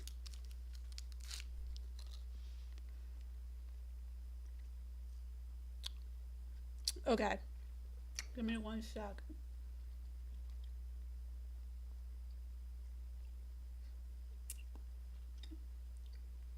Sorry, I'm sitting in my chair like a substitute teacher now. But this particular chair, I messed up my back. Just, you know how, like, sometimes you just sleep wrong or whatever? Aggravated an old injury. And now I can't sit, like, completely. Like, I can go back, go somewhat forward, but I can't sit, like, whatever angle this chair is aggravating me. Come here, back.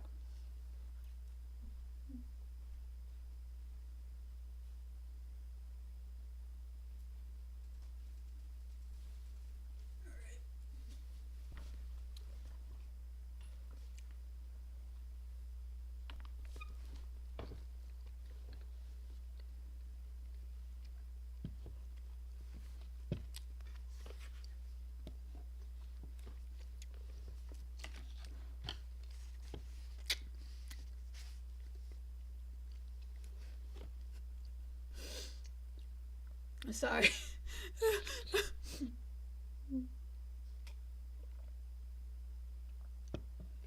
Okay, so that was the prologue. That was just the prologue. So I'm expecting it to get insane from here on out. Again, the chapter titles are written in a guy's abs with the chapter and then the number being the nipples. Very clever graphic design. Chapter 1. I wonder if my wife isn't warming up to me because I'm naked. Wow. Hi everyone, Yoshida Shuda here at the old hunter shack. Oh yeah, and feel free to call me Shooter if you want. My new wife Cassandra just handed me her late father's clothes, probably because I've been running around in the buff since Gamul sliced off my loincloth. Hey, I'd take anything at that point, including a fur vest, just a fur vest. Cassandra, did your dad wear pants? I sold them to scrape by. All I have now are his vests. 3 fur vests, to be precise. I wore one and stuffed the others in a small wicker chest of drawers. She wasn't joking. There were no pants. Convenient. Very, very convenient. So he's just walking around like, God, is it? No, Winnie the Pooh has a shirt, but no, like, there is some cartoon character that just wears a vest and nothing else. I don't. Oh no! I spilled water all down my leg. I am very concerned. If he acquires wife this early, this isn't a smut novel, is it? Anything but not. I honestly have no idea what genre this is besides isekai. I made an impulse purchase and bought this disgusting thing, and I don't know. I make no promises. If it's smut, I might have to stop reading it. Well, nothing I can do about that. Might as well wear what I got and show off my interdimensional junk to the whole world. I was kind of bummed not to have any underwear, so I took an old raggedy hand towel and tied it around my waist for a makeshift loincloth.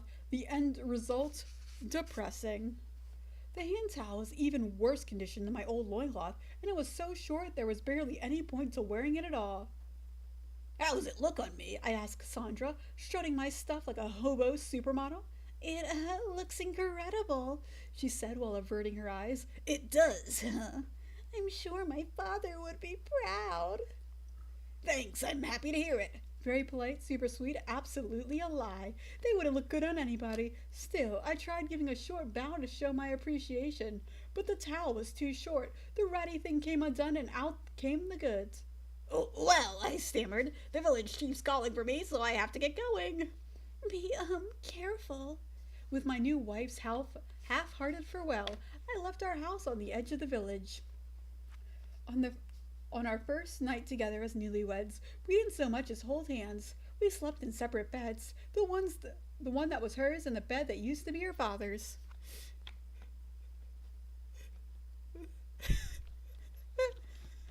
This is a trilogy. No. No, this is...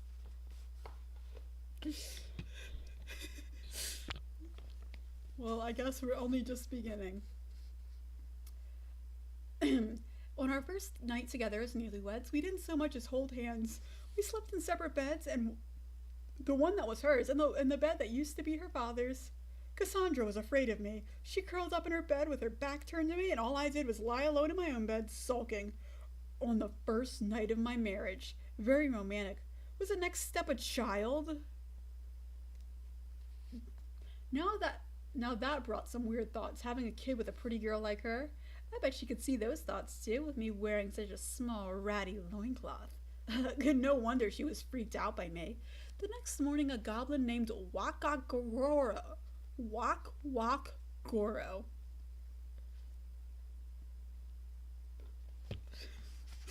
waited for me outside. I couldn't see a difference between him and Naniwa, the woodcutter, but apparently they weren't even related or anything. My dude, that's called racism. Or speciesism. I don't even know at this point. The village chief prepared everything you need for hunting, he said. Thanks, glad to hear it. I heard you were a warrior before coming here. They say hunting is just another part of warrior training, so it must be your specialty, right? I'm looking forward to seeing your technique. I've gone hunting before, but I wouldn't exactly call it my specialty. But your name's Shooter. That means you know how to use a bow. I might be uneducated, but even I know that. Out of all the villagers, Wawakuro was the nicest one I'd met. He kept the conversation going on the way to the village chief's manor. Cassandra's a good girl, he said. She's been through a lot since her father passed last winter, but she's got you now. About time some good news came her way. Yeah, I guess so. Come on now. Any man worth his salt knows how to be a good family man. Get your act together. What the fuck? He shouted and punctuated it with a smack on my bare ass. Oh no.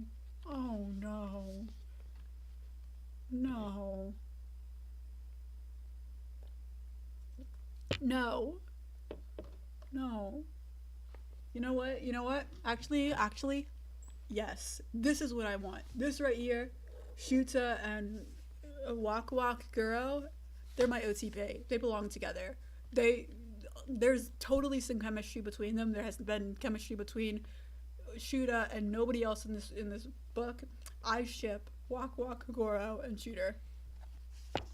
Yeah, Shooter might be racist, but dating Wakaguro could change his outlook on the world, and I think that would be healthy for both of them. I think that they get along just fine.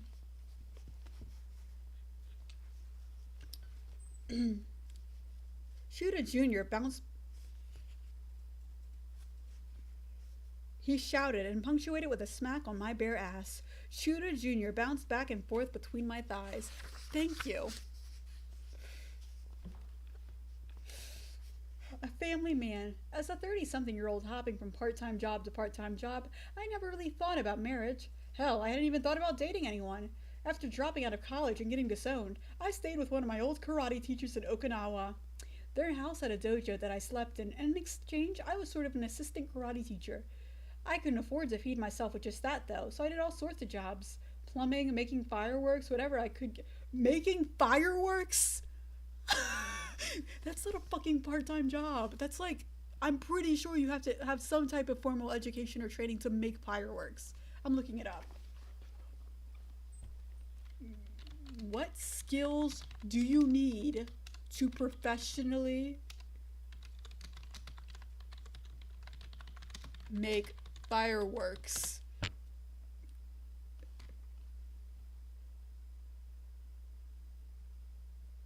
You have to, yeah, you have to have a license. That's not a part-time job. That's something that you're licensed and trained for.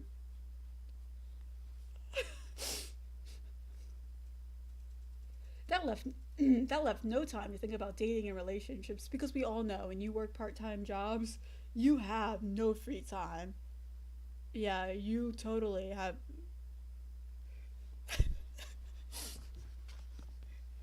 Shit, I think he's gonna make a bomb by the time this book's over. Any man would try to seek out some way to satisfy his more carnal desires every once in a while, but not me.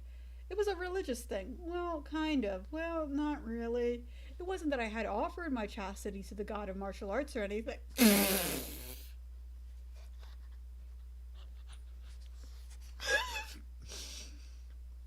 It wasn't that I'd offered my chastity to the god of martial arts or anything, but more that I was a religious scholar attending the seminary school of hardcore hentai.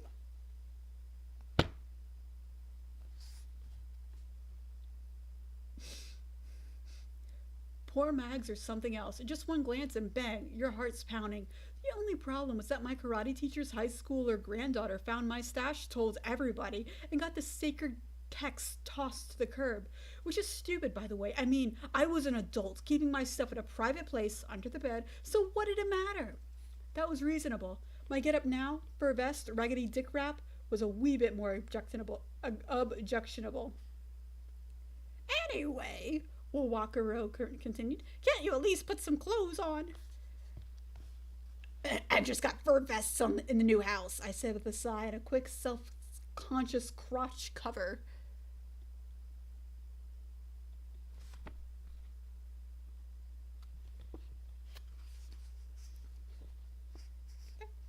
That's so. Then I'll let you have one of my loincloths later. I've been wearing it for pajamas at night, but it's better than having nothing at all. Thanks. Oh, shit. Thanks, man. How old are you, come to think of it? Me? I just turned 32. 32? You sure don't look it. I took you for more of a youngster, but I guess you just look way younger for your age. Weird things to say, but I'd take it. Oh, no. Oh, no. His wife's gonna be like 14. He's married to a fucking 14-year-old. No, no, this is not okay. This is not okay. This dude is married to a child.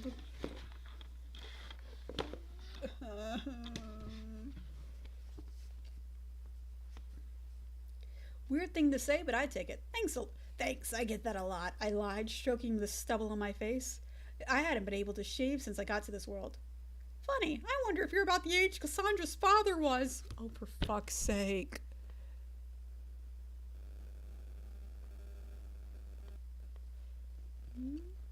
How old is Cassandra going to be this year? I think about 16 or 17, something like that. Yikes. Is this a crime? I thought to myself. I feel like this is a crime. Oh god, I'm dad age here. I'm Cassandra dad age. That's not great. Well, you humans live longer than us goblins, so I don't think it's anything you need to worry about. It's not that strange to see some big age differences between husbands and wives for you guys. You sure?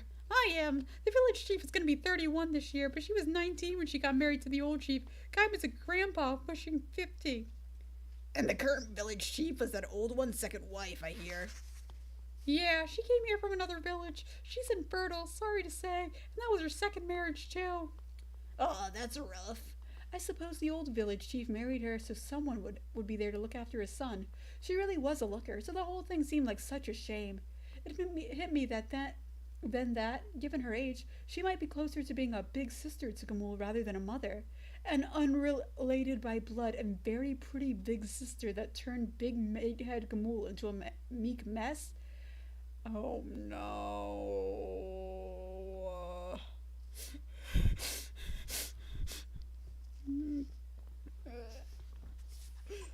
An unrelated by blood and very pretty big sister that turned big meathead Gamul into a meek mess. How earth-shakingly unshocking. The meathead had the hots for stepmommy. I just had to read that sentence with my own lips. But what I told you is our secret, okay? Natch. I got it, Wawakaro. There had to be a trick to getting the pronunciation right on these goblins. It was driving me wacky. By the time we reached the village chief's place, she was already waiting for us outside. You will be a hunter's harding today, the village chief proclaimed, lording over me as I prostrated myself before her. As such, you shall be provided with the tools to fulfill that work. These tools have only been bestowed upon you because I have recognized you as a member of our village. You are never to use them against another person. Deepest of thanks. I understand and obey. I was catching on to all the bowing, scraping, and groveling. Civilization in this world seemed to be around our Middle Ages or so, maybe even before that. It looked like a renaissance hadn't occurred yet, with spiraling rural countryside as far as the eye could see. The difference between this world and my old one was that my Dark Ages didn't have forks.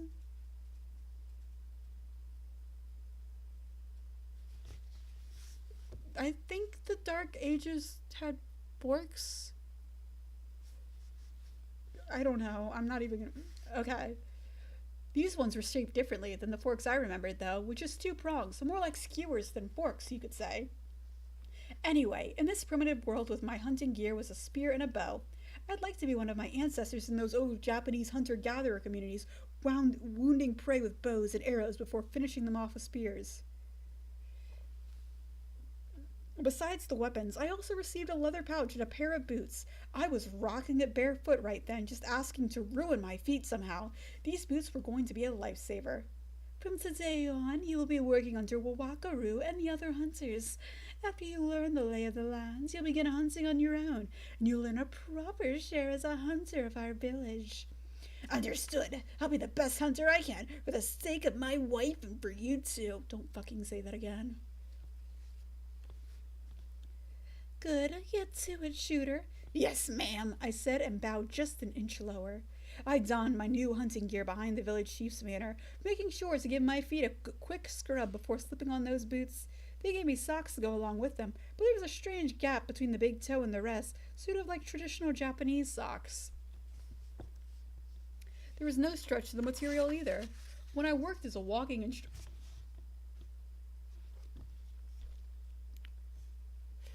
another job. When I worked as a walking instructor, I learned that socks were sort of an extension of the skin on your feet. See, the more you change your socks, the less wear and tear it puts on the soles of your feet. I didn't know if the village chief understood that as well, but I couldn't have been more thankful for the 10 pairs of socks she gave me. I slipped my high-laced boots over my brand new socks, feeling fancy. Boots were supposed to be a high-value commodity here, after all, with people replacing the soles of their boots so they could be used for years to come. Around my waist, the hunter's pouch hung from my belt. And under that belt, I tucked my old, raggedy hand towel to prevent chafing. The pouch itself was filled with a canteen of water, some hard rye bread, and 2 dried-out pieces of cheese, all prepared by the girl working at the village chief's place. On my back, I wore my bow with a full quiver of 15 arrows. The shape of the quiver meant it could probably be used in a variety of different ways, but we'll get to that later. Finally, I carried a spear, which doubled as a walking stick, as well as a small machete for cutting through thick foliage. It was dangerous to carry it around with the blade exposed, so I kept it in a leather sheath. Hey, look at you! Wakaru exclaimed. Finally looking like a proper hunter! I mean, I am one starting today, so I'd hope so, I said with a smile. Except most hunters cover up a bit more, he said with a cackle.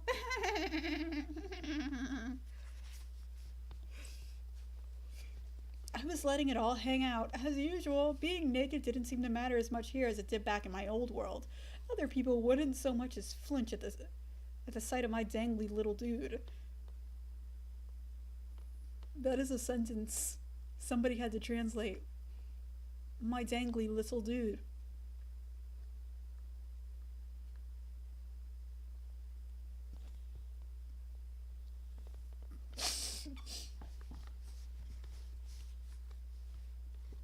Sure, the new wife Cassandra and the girl at the village chief's manor would look away, but they must have been just as embarrassed because they weren't mature enough to handle it. Yeah, that had to be it. Shoot her, said Will Walkero. You just gotta trade any extra prey you take out to get yourself some clothes. Oh yeah, of course. Just because I'm wearing this doesn't mean I'm not civilized. I'm embarrassed. Why wouldn't I? Who wouldn't be? Sometimes I just don't get what you're saying. With Wawakaru as my guide, we made our way to the forest. The other villagers only stared at us in silence. No one said a word. Everyone seems to be giving us a pretty wide berth, I noted. No hellos, no good lucks. We're hunters, he said sadly. They hate hunters in this village, and always have. They kept staring at us. Now I just wanted to look away. Hunters knew their own hunting grounds. The places get etched into their souls. My uncle wasn't just an expert duck hunter. He also knew every nook and cranny of his ground, knew the tiniest detail about his prey. The same went for his hunting dogs. They were all thoroughly trained, and every one of them could navigate the roughest terrain in pursuit of prey. Whenever my uncle went to a new hunting ground with his friends, he'd have a local hunter show him around, treating him like an honored guest in unfamiliar territory. A hunter is the master of his grounds, the king of his wilds. My prior hunting grounds happened to be a little more computerized, but it was a video game about hunting monsters, you see, so doing the same thing in this world seemed like a perfect match. Wyverns, they were nothing to me. I mean, in video games.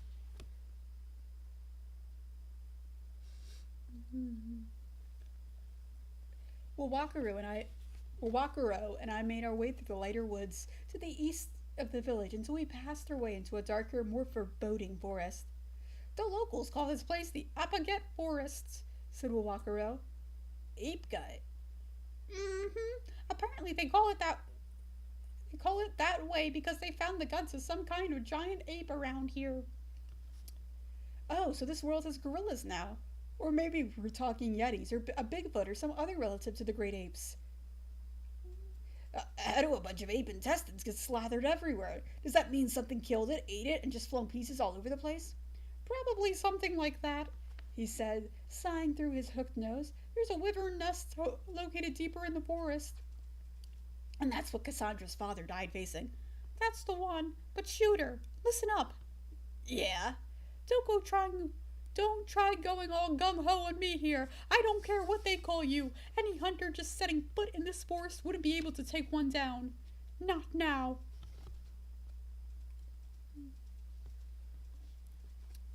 All of his humor, all of his friendliness had given way to seriousness. Of course, I'm only a part-time warrior. And like you said, I've just got here. I've been listening to everything you say until I've got a better grip on our hunting grounds. I didn't even know what a wyvern looked like, and I didn't care to find out. As a matter of fact, every moment spent not in the presence of a wyvern seemed like a teensy victory. My video game wyverns were huge flying dragon things. What kind of idiot would try hunting down with a dinky bow and arrow? Even our rifle seemed barely adequate. Good to hear. Our target is something else. Got it. So what's your specialty when it comes to hunting?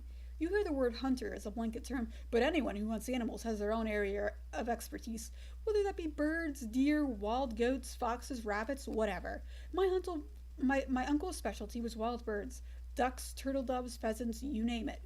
Wild boars and bears were said to be some of the nastiest targets, real violent bastards. The safest way to hunt them was to lie in wait and take them by surprise before finishing them off. Even then, there's always the danger of losing your hunting dogs to an attack.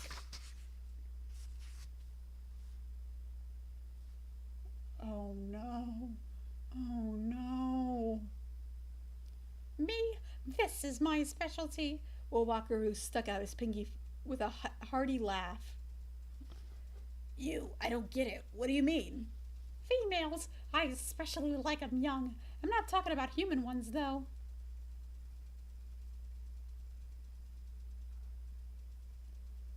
Goblins, then? He was a goblin himself, so I guess it wouldn't be strange for him to specialize in going after all the little lowly goblins. Lowly goblins.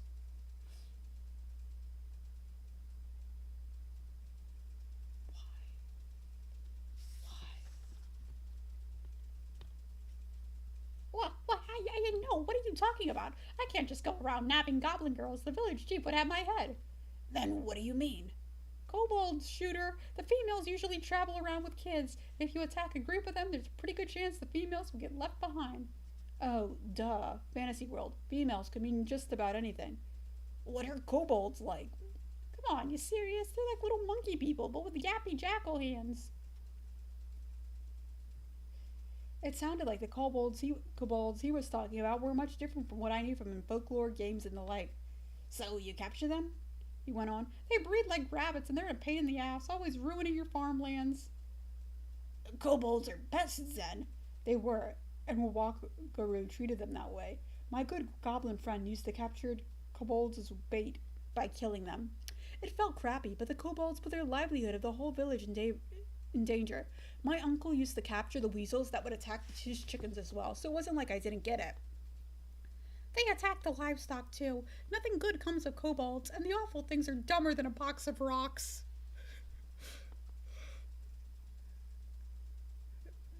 Their base stuffs are all. What happens after killing the kobold? We use them as bait to lure out the real prize. Lynxes. Their fur is some real high quality stuff, and you can sell them for a good price to merchants. Lynxes? Was that a magical thing? No, wait, they were like those big cats from my world. Doesn't that mean you can't get any meat from the kobolds? Nah, kobolds aren't my real target. I hunt my fair share of deer and rabbits for meat. They're good hunting, and you can find them all over Ape Gut. Deer and rabbits, gotcha. Deer around here aren't all that big, so you can take them down even if you're all on your own. Now, come on, follow me. He gave me a pat on the back, pulled out his machete, and started hacking through the foliage, trekking deeper into the forest. There I was, hiding myself in the thick overgrowth of the forest. According to Wawakaru, herbivores pass through all the time, not just deer and wild pigs either. Kobolds.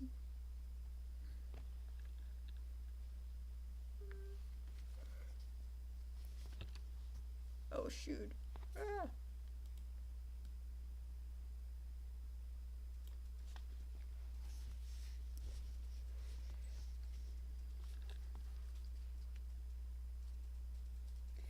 How good are you with a bow? Wawakaru asked. I didn't realize he was going to be in this so much, else I would not have given him as stupid a voice as I did. We took all our bows off our backs and readied them to fire, should our target cross our paths. As for being any good at one, well, I played a role in an Enka folk singer's performance as the hunter back when I was job hunting. The bow I used then was made of carbon, but I never ended up firing the thing. I used to have a longbow before, so this one feels a bit different, I said, which was almost not a lie. Gotcha. You're a warrior after all, so I get that. Don't underestimate a nice short bow, though. Doesn't matter if you're experienced or not. It only takes a little getting used to, and then it's a breeze. Bows were for bleeding your prey dry, and the spear was to put them out of their misery. Handling poles was my forte, so the spear would be no problem. The short bow, on the other hand, I'd love to practice firing it sometimes. Yeah, I bet. Let's meet our quota for the day, and I'll be happy to help. Okay. My voice is dying. I do not think I can do any more of this. This chapter has like 10 more pages. So I'm gonna have to stop, call it quits here, and then we'll pick up later. Yeah, I'm really hating the fact that every single time anything comes up, it's like, oh yeah, I know how to do this because I had a part-time doing blah blah blah. And I've never been like, okay, as someone who did karate, maybe this is just a translation thing, but we never called staffs poles. We just called them staffs. They're always like, oh, the stick, it's a staff. So I've never heard anyone refer to a karate stick as a pole. It's always been a staff. But that could just be translation. But okay, yeah, I gotta go. Thank you for listening to the first chapter or the prologue in the first half of the first chapter of Buck Naked in Another World. That was a buck wild time.